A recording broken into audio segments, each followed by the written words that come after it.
जिस दिन से राजा ने ये इंकशाफ किया था कि मेरी अम्मी अब्बा मेरे सगे माँ-बाप नहीं हो सकते, इस दिन से मोहल्ले में कोई भी खेल खेलते हुए हमारी नज़र जब मोहल्ले के गेट से अंदर दाखिल होती हुई किसी बड़ी गाड़ी पर पड़ती, तो मैं और राजा खेल छोड़-छाड़ कर इस गाड़ी का तौवाफ़ करने लगते। हम दोनों का पूरा यकीन था कि ऐसे ही किसी दिन बड़ी गाड़ी में कोई हमारी किस्मत के मसीहा लेने आ जाएँगे।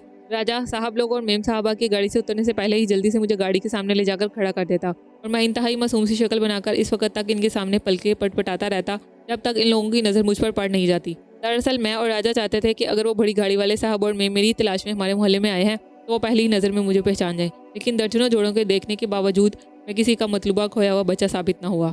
कभी किसी मेम साहब की मुझ पर नज़र पड़ जाती तो हाउस स्वीट कहकर मेरे गाल खींचकर आगे बढ़ जाते।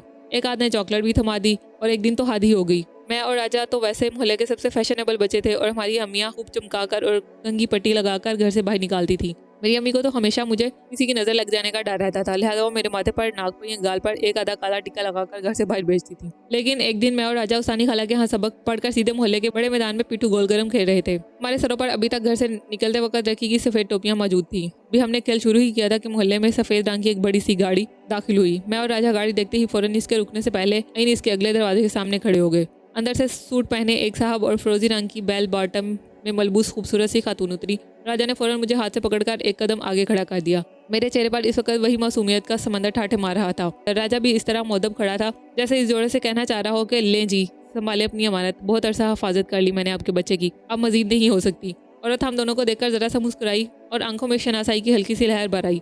इसने अपने मर्द से हल्के से कुछ कहा और मेरा दिल जोर से धड़का। मर्द ने भी मुस्कुराकर हमारी तरफ देखा और सर हिलाया। राजा ने पीछे से आवाज़ में हल्के से कहा, ओए आदि के बच्चे, लगता है यही तेरे असली अम्मी अब्बा हैं, तैयार हो जाइए, लोग तुझे ही लेने आए हैं। मैंने अपने जहन में फ़ौरन अपनी चीज़ों की फहरिस्त तरतीब दे डाली कि अपने तुर्के में मुझे क्या कुछ साथ ले जाना है, कौन सी ऐसी चीज़ें थी जिन्हें मैं जाते हुए मोहल्ले के इन बच्चों में बांट जाऊँगा। औरत और मर्द दोनों मुस्कुराते हुए मेरे और राजा की जाने बढ़े। हम दोनों ने दम साध लिए। मेम साहबा ने मेरे गाल छू लिए और मर्द ने सर पर हाथ फेरा। दोनों के हाथ आगे बढ़े और कोई कागज़नुमा चीज़ इनके हाथों से हमारे हाथों में मुंतकिल हो गई और झोड़ा आगे बढ़ गया। कुछ देर तक तो मैं और राजा समझ ही नहीं पाए। फिर जब हम दोनों ने अपनी अपनी हथेलियाँ खोली तो इसमें 10-10 रुपए के 2 नोट मेरे और राजा की मुट्ठी में जकड़े हुए थे। मेम साहब और बड़े साहब मेरे और राजा के हुलिये और हमारे सर पर सफ़ेद सजी टोपियाँ देखकर न जाने क्या समझे होंगे कि हमारे हाथों में पैसे थमा दिए। बकौल राजा वो हमें मदरसे के लिए चंदा जमा कराने वाले बच्चे समझते थे। इस कदर बेइज्जती गुस्से के मारे मेरी आंखों में पानी भर आया। मैं वहीं पैसे फेंककर पैर पटकते हुए वहीं से घर की जाने चल पड़ा। राजा मुझे पीछे से आवाज़ें देता रह गया, लेकिन मैंने पलट कर नहीं देखा और भागता हुआ घर चला गया। मगरिब के वक्त राजा ने मुझे घर के बाहर डर ही लिया, लेकिन मैं अभी भी से रूठा हुआ था। ये सब इसी की वजह से तो हुआ था। ना वो मुझे ये कीमती मशवरे देता और ना आज यूँ लोग मुझे मदरसे के बच्चे समझकर हमारे हाथों में चंदे के पैसे थमाते। मैंने तो राजा से यहाँ तक कह दिया था कि अब मुझे इसकी किसी बात का यकीन नहीं रहा। ये सुनकर राजा गुस्से में आ गया। इसने तीसरी जमात की उर्दू की किताब के सबक में मौजूद बाबा कादिर जिलानी की कसम खाई। इसने खुद सिनेमा के बायोस्कोप में ये सारा वाक़या देखा था। अगर मुझे अभी यकीन नहीं आ रहा तो फिर इस इतवार को मैं इसके साथ फिल्म देखने चला चलूँ। सच तो यह है कि राजा के मुँह से फिल्म की कहानी और सिनेमा के माहौल के बारे में सुनकर खुद मुझे भी सिनेमा जाने का बेहद शौक होने लगा था। लेकिन मेरी मजबूरी ये थी कि आज तक मैंने अकेले कभी मोहल्ले से बाहर वाली सड़क पर भी कदम नहीं रखा था। सिनेमा तो बहुत दूर की बात है। मुझे कभी सड़क के पार पर चून की दुकान से अपने लिए पेंसिल, शार्पनर या रबड़ वगैरह लेनी होती तो मैं बड़े भैया के साथ सड़क पार करके दुकान तक जाता था। फिल्म के नाम पर आज तक मैं सिर्फ मोहल्ले में हर हफ्ते आने वाले बाबा का टीन का बड़ा सा डब्बा देखा था। इस डब्बे में चारों जानब अंदर झांकने के लिए छोटे छोटे गोल रोशनदान बने होते थे, जिसके मुंह पर टीन के ढक्कन लगाकर इन्हें बंद किया हुआ था। हमने इस बाबे का नाम मंडू बाबा रख छोड़ा था और जब कभी वो हमारे मोहल्ले में साइकिल पर मंडू का बड़ा सा टीन का बक्सा उठाए दाखिल होता तो हम सब बच्चे अपनी अपनी जेबों से रेजगारी निकालकर इसके गिर्द जमा हो जाते। जो जितना बड़ा सिक्का पेश करता इस बच्चों को इतनी ही ज़्यादा देर के लिए इस बॉक्स में झांकने की इजाज़त होती। मुझे आज तक समझ नहीं आया था इस छोटे से बॉक्स में सभी फिल्म स्टार कैसे एक साथ चलते फिरते दिखाई देते थे। हम सबको यूं नादीदों की तरह इस बॉक्स के गिर्द तवाफ करते देखकर राजा हम सब बच्चों का बहुत मजाक उड़ाया करता था। भले ये भी कोई फिल्म है, फिल्म देखनी है तो सिनेमा की फिल्म देखो, जिसके जहाजी साइज के पर्दे पर सिंदबाद बहरी कजाकसों से लड़ता है या टार्जन जब शेर की सवारी करता है तो कलेजा मुंह आने लगता है। ये डब्बा भला क्या फिल्म दिखाएगा? ये तो फिल्म के नाम पर डब्बा है, इसे तो बाइस्कोप कहना भी असल बाइस्कोप की तौहीन है। और फिर जिस दिन मैंने राजा के लिए पालक बच्चे वाली थेरी पर शक का इजहार किया, इस दिन तो वो हाथ धोकर मेरे पीछे ही पड़ गया। कुछ भी हो, एक बार तो मुझे उसके साथ कॉमेडी शो देखने जाना ही होगा ताकि मैं अपनी आंखों से देख लूं कि सच क्या है और झूठ क्या है। आखिरकार राजा के इसरार के सामने मुझे हथियार डालना पड़ा। राजा ने खुशी से एक जोर का ओए होए का नारा लगाया। पता ये चला कि मोहल्ले में राजा के अलावा 3 और बच्चे यानी गुड्डू, मुशी और नथु फिल्म बिनने के शौकीन थे और राजा ही की क़यादत में इससे पहले चंद मरतबा घर या स्कूल से भागकर मॉर्निंग या कॉमेडी शो देख चुके थे। ये लोग ज़्यादातर किस्तों में फिल्म देखते थे, मगर हमारे शहर में एक अमूमन 2 हफ्तों में ही निकाल दी जाती थी। ये लोग कभी फिल्म का शुरू का आधा घंटे का हिस्सा, कभी इंटरवल के बाद का हिस्सा और कभी इख्तिताम पहले ही दिन देखाते थे। इस तरह उन्होंने आज तक कोई फिल्म पूरी एक साथ नहीं देखी थी। बाद में ये सब बच्चे मिलकर बैठकर आगे पीछे की कहानी जोड़कर अपने तौर पर पूरी फिल्म की कहानी समझने की कोशिश करते, जो कि आमतौर पर इतनी गंभीर होती कि कोई हिदायतकार सुने तो शायद इस फिल्म में से 4-5 मजीद फिल्में और कहानियां निकाल डालता। सबसे पहला मसला पैसों का था। मैंने राजा से कहा मेरे पास टिकट के पैसे नहीं। राजा ने दांत निकाले और जेब से 20 रुपए निकालकर मुझे दिखाए। इनमें से एक नोट वो था जो उस दिन मैं कार के पास फेंक आया था। राजा ने तब मुझे समझाया कि माया यानी पैसा रुपए की नाकदरी नहीं करनी चाहिए, वरना माया रूठ जाती है। इसी ख्याल से राजा ने इस दिन मेरा फेंका हुआ नोट भी उठा लिया था कि मेरे किसी बुरे वक्त में काम आएगा। मैंने घूर कर राजा को देखा, लेकिन अब क्या हो सकता था। जाहिर है इस वक्त हम पांचों ही बुरे हाल में थे। फिल्म का सबसे अगली लाइन का टिकट भी 3 रुपए का मिलता था। मतलब हम 5 के हुए 15 और बाकी 5 रुपए में राजा ने हमें इंटरवल के दौरान ऐयाशी करवाने का वादा किया। अब हम बेचैनी से इतवार के दिन का इंतजार कर रहे थे, क्योंकि स्कूल के दिनों में हमारे घर से निकलना मुश्किल था और खासतौर पर मुझे तो इतने ज़्यादा पहले लगे हुए थे कि अगर मैं आधा घंटा या से ज़्यादा घर से बाहर आता तो अम्मी फ़ौरन भैया या हमारा को बाहर मोहल्ले में देखने के लिए भेज देती थी। लिहाजा मुझे इस बात की फिक्र भी खाई जा रही थी कि इतनी देर तक घर वालों की नज़र में आए बगैर घर से बाहर कैसे रह पाऊंगा। पहले मैंने सोचा वजह आपी के घर का कहकर इजाज़त ले लूँगा और वजह आपी को किसी बहाने मना लूँगा कि अगर घर से कोई पूछने आए तो उसे कह देंगे वो वहीं है। लेकिन फिर मैंने खुद ही अपने जहन का ये मंसूबा तोड़ कर दिया। वजह आपी मेरे घर वालों को तो संभाल लेंगी, लेकिन इनको कौन संभालेगा? वो तो सवाल पूछ कर ही मुझे निडाल कर डालेंगी और फिर अगर इन्हें बात का जरा सी भी भिनक पड़ गई तो मैं राजा के साथ इतनी देर के लिए कहीं जा रहा हूँ तो फिर तो समझो क़यामत ही बर्पा कर देंगी। कुछ समझ नहीं आ रहा था ये मामा कैसे हल किया जाए। आखिरकार इसी 605वें इतवार का दिन आ गया। इस दिन मेरी ऐसी हालत थी कि हर आहट पर चौंक ही पड़ता था, जैसे मेरे माथे पर लिखा हुआ था कि आज मैं फिल्म देखने जा रहा हूँ। 2 मरतबा तो आते आते सहन में अब्बा से टकरा गया। एक मरतबा ठोकर से इनका हुक्का उलट गया। अब्बा जोर से गरजे, क्या हो गया लड़के? वहाँ से घबरा कर पलटा तो बरामदे में स्कूल का काम करते हुए आड़े तिरछे लेटे भैया की कमर पर चढ़ गया। इनकी एक जोरदार चीख गूंजी। इससे पहले कि मैं इनके हथे चढ़ता मैं भागकर अम्मी के पीछे छुप गया। जैसे जैसे कॉमेडी शो का वक्त करीब आता जा रहा था, मेरे दिल की धड़कनें यूं बेतरतीब होती जा रही थी, जैसे दिल अभी सीने के पंजे से बाहर निकल आएगा। आखिरकार किस्मत को मुझ पर कुछ रहम आ ही गया। मेरे सबसे बड़े पहरेदार यानी बड़े भैया दोपहर 2 बजे अम्मी से इजाजत लेकर हॉकी का मैच खेलने के लिए हॉकी ग्राउंड चले गए। इनके टले पर मैंने खुदा का शुक्र अदा किया। हमारे को हमसाई शायद अपनी घर बुला लेगी और हमारे के साथ मिलकर फिर किसी बदमजा टमाटर की चटनी बनाने का कोई नया तजुर्बा करना चाहती थी। ये इसका और हमारा काम महबूब मशकिल था। इन दोनों की बनाई हुई चटनियाँ मुरब्बे आमतौर मोहल्ले की बिल्लियों और मुर्गियों के आगे डाले जाने का काम आते थे।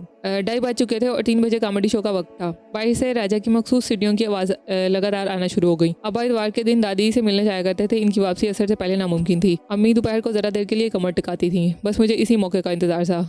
कुछ ही देर बाद अम्मी बावर्ची खाने से बर्तन वगैरह संभाल कर बाहर निकली और कमरे की तरफ जाते हुए मुझसे बोली, आदि वहाँ से इनमें बैठे क्या कर रहे हो? चलो कुछ देर के लिए लेट जाओ। देखो दोपहर में कहीं खिसक ना जाना, वरना बहुत पिटाई करूंगी। अम्मी अंदर चलेंगी। हम बच्चे आमतौर पर अपनी माँ की ऐसी धमकियों को ज़्यादा खातर में नहीं लाते, क्योंकि हम जानते हैं कि माँ की पिटाई कैसी होती है। मारते हुए भी इनकी कोशिश यही होती है कि खुद इनका हाथ दुखता है तो दुख जाए, पर इनके जिगर गोशे पर कोई कारी ज़रब ना लगने पाए। और फिर मेरी अम्मी के लिए तो मेरे मुँह से निकली एक जोर की हाय ही काफ़ी थी। सारी मार पिटाई भूलकर दर की जगह फूंके मारने लगती थी। अम्मी के कमरे में जाते ही मैं दबे पांव उठा गली में निकलते ही मोहल्ले की चारदीवारी की तरफ दौड़ लगा दी, जहाँ राजा दूसरे फिल्मी बच्चों के समेत मेरा इंतजार कर रहा था। राजा ने मुझे देखते ही झाड़ा, इतनी देर कहाँ लगा दी? मैंने हैरत से इन चारों के हुलिये देखे। वो सबके सब चेक वाली बूस्टर शर्ट पहने, आंखों पर बड़े बड़े काले चश्मे लगाए, बालों में तेल डाले और बड़े बड़े खानों वाली खुली पांचों वाली फ्लैपर पहने खड़े थे। सिर्फ इनके कपड़ों के ही रंग मुख्तलिफ थे, वरना वो चारों इस वक्त एक ही घर के 4 जोकर लग रहे थे। नन्नू का चश्मा तो इसके चेहरे से काफी बड़ा था, लिहाजा बार बार फिसल कर इसकी गर्दन तक आ जाता, जिसे वो जल्दी से फिर अपनी नाक पर टकाने की कोशिश करता और फिर वो मजीद लटका देता। पता चला कि राजा ने इन सबको बड़ों वाले हुलिये में आने का कहा था। राजा चाहता था कि हम सब ऐसे हुलिये में फिल्म देखने के लिए जाएं जिसमें इतवार वाले दिन शहर की जंतरी जाती है, ताकि हम इन लोगों से अलग दिखाई ना दे। इसी टेंशन में गुड्डू, नन्नू और मुशी को जो भी घर से हाथ लगी पहनकर डालकर आ गए। नन्नू अपने ताया का चश्मा पहनकर आया, गुड्डू अपने अब्बा की वास्कट और मुशी ने हद ही कर दी। वो अपनी बड़ी बहन का जामनी रंग का फ्लैपर मैचिंग शर्ट के साथ पहन आया था। खुद राजा भी किसी फिल्मी हीरो से कम नहीं लग रहा था। इसने अपने बालों में अपनी पसंदीदा विलन के अंदाज में पफ बनाकर माथे पर एक लट चांद की सूरत में चिपका रखी थी। गले में रुमाल खास लोफरों के अंदाज में बंधा हुआ था और अपनी बूस्टर के बटन भी आगे से खुले छोड़े हुए थे। चंद लम्हों तक पहने वो मुझे हैरत से देखते रहे और फिर इससे पहले कि मैं इनका मजाक उड़ाता वो चारों मुझे देखकर खिलखिलाकर हंस पड़े। राजा ने दूर ही से नारा लगाया, और आदि उस्तानी खाला के यहाँ सबक लेने के लिए आया है क्या? मैंने कुछ ना समझे हुए अपने सरापे पर नजर डाली। मैं हंसपे मकबूल घर से आम शलवार कुर्ते में मलबूस था। सीने पर अम्मी का बनाया हुआ सामने से खुला स्वेटर था और सर पर गरम ऊनी टोपी जिसके सामने का बटन हमेशा कसकर बांध देती थी ताकि कान ठंडे ना हो। मुझे तो अपने हुलिये में ऐसी कोई बात नजर नहीं आई जिसे देखकर कोई भी किसी को खास इतराज हो सकता था। बहरहाल इन सब बातों पर ध्यान देने का वक्त कहाँ बचा था। शो शुरू होने में चंद ही मिनट रह गए थे। सैनमा हमारे मोहल्ले से इतना दूर नहीं था। चंद ही लम्हों में हम सैनमा के बैरूनी गेट पर मौजूद थे। लेकिन ये क्या, टिकट वाली खिड़की पर तो इस कदर भीड़ थी कि लोग बाकायदा एक दूसरे से झगड़ रहे थे। एक छोटी सी खिड़की जिसे जाली लगाकर मजीद छोटा कर दिया गया था, इसके अंदर मैंने एक छोटे से रोशनदान में बैक वगैरह दर्जनों हाथ घुसे हुए थे। लोग लड़ रहे थे, चीख रहे थे और एक दूसरे को धक्के दे रहे थे। मैं जल्दी से डरकर राजा के पीछे छुप गया। राजा इतना रश देखते ही धीरे से बुड़बुड़ाया, गजब हो गया, आज तो लगता है खिड़की तोड़ दिन है पिक्चर का। मैं राजा की बात समझ नहीं पाया। अगर खिड़की ही तोड़नी है तो पहले ही से तोड़ कर रखते हैं, ख्वामख्वाह इतने बहुत से लोगों को अजाब में डाल रखा है। इतने में एक और अजीब सी बात हुई। खिड़की के गिर्द दर्जनों लोग शहद के छत्ते से चिमटी मक्खियों की तरह चिपके हुए थे। कुछ नौजवान जो बहुत देर से पीछे वाली कतार में खड़े हुए थे, इनमें बेचैनी अपनी इंतहा को पहुंचती जा रही थी। इनमें से एक नौजवान ने अचानक एक जोरदार नारा लगाया और अपनी कमीज उतारकर हवा में उछाल दी, जिसे इसके एक साथी ने दबोच लिया। इस नौजवान के दोस्तों ने उसे कमर और पैरों से पकड़कर हवा में ऊंचा उछाल दिया और वो नौजवान सीधा खिड़की के गिर्द भीड़ के सरों पर जा गिरा। भीड़ में से किसी ने इस नौजवान को माँ बहन के बारे में कुछ नामुनासिब अल्फाज कहे, लेकिन वो नौजवान किसी की बात की परवाह न करते हुए बाकायदा तैरते हुए लोगों के सरों के दरिया को किसी माहिर पैराक की तरह हाथ पैर चलाते हुए टिकट वाली खिड़की तक जा पहुंचा और वहीं लोगों के सरों पर लेटे लेटे इसने अपना हाथ खिड़की के अंदर डाल दिया और कुछ ही देर में चेहरे और हाथों पर चांद खराशे, फटी हुई बनियान और बिखरे हुए बालों समेत हाथों में टिकट थामे और अपने दोस्तों के पास फखर से अगड़ता हुआ वापस आन पहुंचा। इसके दोस्तों ने खुशी में जोरदार नारा लगाया और उसे इसी तरह अपने कंधों पर उठाए हुए अंदरूनी हाल की जानिब बढ़ गए। मैंने मायूसी से राजा की तरफ देखा। इस तरह तो हम सारी जिंदगी भी अगर वहाँ खड़े रहना पड़ा तो टिकट मिलने की उम्मीद नहीं। राजा ने हम सबको तसल्ली दी और हमें सैनमा की बालकोनी के बाहर लगे फिल्म के पोस्टर और तस्वीरें देखने का मशवरा दिया और खुद किसी जानिब चला गया। मैं, मिशी, गुड्डू और नन्नू भीड़ बाहर से दूर हटकर बालकोनी में घूम फिर कर तस्वीरें देखने लगे। ये तो खासा बड़ा सिनेमा हॉल लग रहा था, बल्कि हमारी प्राइमरी स्कूल से भी बड़ा था। दीवारों पर हमारे काद से भी बड़ी फिल्म एक्ट्रेसेस की तस्वीरें लगी हुई थी और एक बहुत बड़े तख्ते पर अंदर चलने वाली पिक्चर की कहानी की तस्वीरें भी लगाई गई थी। हमारे लिए ये सब बहुत अजीबोगरीब और ख्वाबनाक था। कुछ ही देर में शहर की वो जनतरी भी आना शुरू हो गई जिसका जिक्र राजा ने हमसे पहले ही कर रखा था। ये वो लोग थे जो पहले ही टिकट बुक करवा देते थे। यहाँ पे शहर के अहम ओहदों पर फाइज लोगों की फैमिली थी, जैसे कमिश्नर्स साहब, डिप्टी साहब, बड़े लाट साहब, SP वगैरह साहब, जिन्हें हर नई फिल्म की रायती पास मुहैया कर दिए जाते थे। ये सब लोग बिना किसी भीड़ में बनी की तार में लगे और हाथों में बेगमात साहब के हाथ थामे और नौकरों को लेमका फालसे की ठंडी बोतलों की टोकरियां थमाए चिप्स और च्युइंगम चबाते हुए हंसते मुस्कुराते सिनेमा हॉल में दाखिल हो रहे थे। सब इन बच्चों को प्यार कर रहे थे और उनको झुक झुक कर सलाम कर रहे थे। मेरे दिल में अजीब सी ख्वाहिश और ख्याल इसी लम्हे जन्म लिया कि आइंदा मैं तभी आऊँगा जब मैं खुद लाट साहब बन जाऊँगा। भला यूं भीड़ भाड़ में और गिर्द में लड़ते हुए हासिल करके बाइस्कोप देखने में भी कोई मजा है। मुझे तो बाहर मौजूद सभी लोग लड़ाका मुर्गों की फेफड़ा हुआ गोल लग रहे थे। अब अंदर से जोरदार घनघट के साथ कुछ आवाजें भी आना शुरू हो गई। नन्नू पहले ही राजा के साथ एक आध मरतबा पिक्चर देखने आ चुका था। इसने बताया कि अंदर पाकिस्तान के तस्वुर का खबरनामा शुरू हो चुका है। अब कुछ ही देर में झंडा दिखाकर तराना बजाया जाएगा, फिर असल फिल्म शुरू हो जाएगी। राजा को गए बहुत देर हो गई। अब तो हमको इसकी फिक्र होने शुरू हो गई। अचानक गैलरी के ताम पर राजा एक उम्र रसीदा शख्स के साथ दिखाई दिया। इस शख्स ने मोटा सा चश्मा लगा रखा था। करीब आकर इसने हम सबको अपने चश्मे के पीछे घूरती हुई दो छोटी छोटी आंखों से और गौर से देखा और राजा से कहा, यही चारों हैं। राजा ने जल्दी से दांत निकाला, जी जी, हम पांचों को ही शाहजी ने भेजा है। उम्र रसीदा शख्स ने अपने आप से बुड़बुड़ाहट की, कमाल करते हैं शाहजी, इतने कम उम्र में बच्चों को अकेला भेज दिया सिनेमा हॉल। और फिर वो हमसे मुखातिब हुआ, अच्छा चलो आओ, मैं तुम लोगों को हॉल में बैठा दूं। जब टिकट चेकर आए तो उसे सिर्फ इतना कहना है कि तुम शाहजी के भेजे हुए हो, समझ के ना। राजा ने जल्दी से सर हिलाया। हमारी समझ में तो कुछ नहीं आ रहा था ये किस शाहजी की बात हो रही है जिसने हमें भेजा और खुद हमी को खबर नहीं। मैंने सवालिया निगाहों से राजा की तरफ देखा, लेकिन इसने छुपकर जल्दी से अपने होठों पर उंगली रखी और हमें खामोश रहने का इशारा किया। वो शख्स समय लिए एक बहुत बड़े अंधेरे हाल में दाखिल हो गया जहाँ एक बहुत बड़े पर्दे पर तस्वीरें चल रही थी। अंधेरा इतना था कि हाथ को हाथ सुझाई नहीं दे रहा था। किसी औरत के पाँव पर टट गया। वो जोर से चलाई, हम सब सहम गए। औरत के साथ बैठे हुए कमजोर से शख्स ने कड़क कर कहा, जी देखकर चलिए, हमारी बेगम के पाँव का कीमा कर दिया। हम सब जल्दी से आगे बढ़े। बाद में राजा से पता चला कि इस जगह को स्टॉल कहते हैं और ये हाल का सबसे आखिर में बनी हुई बहुत सी बालकोनियों में से एक बालकोनी थी। मैंने राजा को कहीं मारकर कहा, इतनी दूर बैठकर पिक्चर देखने में बोला क्या खाक मजा आएगा। राजा ने तो वादा किया था कि हम सब अगली कतार में बैठ के फिल्म दिखाएगा। राजा ने धीरे से मेरे कान में कहा, अबे जाहल, मैं तुम लोगों को 10-10 रुपए वाले स्टॉल में बैठवा रहा हूँ और तुम लोग 12 आने वाले बेंच पर बैठने की जिद कर रहे हो। चुपचाप मेरे पीछे चले आओ। इस दिन मुझे पहली दफ़ा पता चला कि सिनेमा की जो सीट पर्दे से जितनी दूर होती है इसका किराया इतना ही ज़्यादा होता है।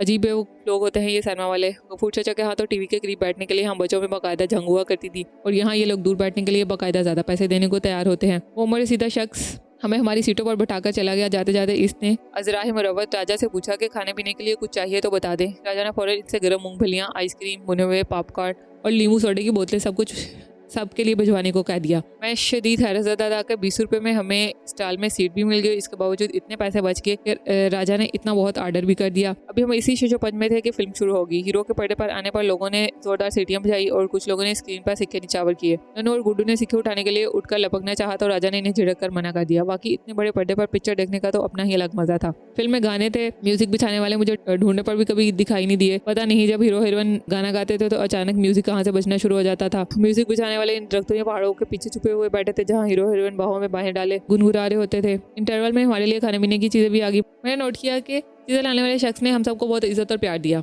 राजा टांग पर टांग रखे एक के बाद दूसरा ऑर्डर देता रहा।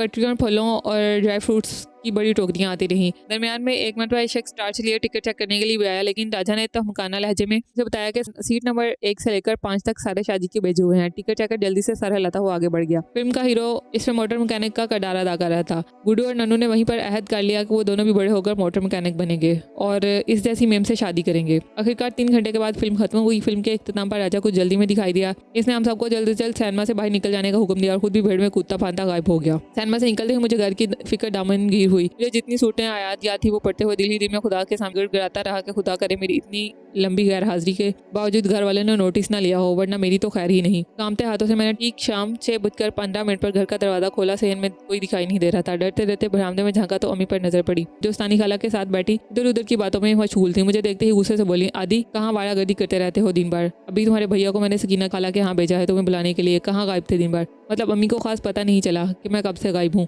जो आप सोच ही रहा था कि बड़े भैया अंदर दाखिल हुए और वहीं बोले, एलो जनाब आप यहाँ मौजूद हैं, मैं इनकी तलाश में सारे मोहल्ला छान कर आया हूँ। इसके लोफर दोस्तों में से भी कोई दिखाई नहीं दिया। कहाँ थे तुम सारे? यही तो थे हम सारे, राजा के साथ स्कूल का काम कर रहे थे। राजा के नाम पर भैया चौंके, लेकिन उस्तानी खाला की वजह से बात आगे नहीं बढ़ी और अम्मी ने हल्की सी डांट पिलाने के बाद मुंह हाथ धोकर कपड़े तब्दील करने का हुक्म दिया। अब्बा कहाँ थे ये मैंने पूछने की जसारत नहीं की। मैंने दिल ही दिल में खुदा का लाख शुक्र अदा किया कि किसी को भी मेरी इतनी बड़ी वारदात की कुछ खबर नहीं। लगता था इस दिन वाकई किस्मत मुझ पर मेहरबान थी, क्योंकि अब्बा भी दादी की तरफ से आने के बाद हमारा को लेकर बाजार चले गए थे। शाम को भी मैं जल्दी ही बिस्तर में घुस गया और वो शाम मेरी ऐसे सपने देखते गुजरी जैसा सब कुछ फिल्म में था, सिवाय हीरो के जिसकी जगह आदि ने ले ली थी।